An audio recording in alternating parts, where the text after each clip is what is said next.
আসসালামু আলাইকুম ওয়া রাহমাতুল্লাহি ওয়া বারাকাতুহু।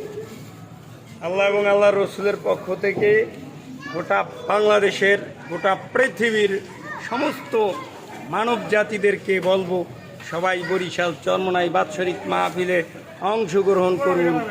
ইনশাআল্লাহ দুনিয়ায় শান্তি, আখিরাতে মুক্তি পাবে আল্লাহর রহমতে। আল্লাহ এবং আল্লাহ রসুলের পক্ষ থেকে সবাইকে বরিশাল চরমোনাই মাহফিলে বিশেষভাবে দাওয়াত রইল।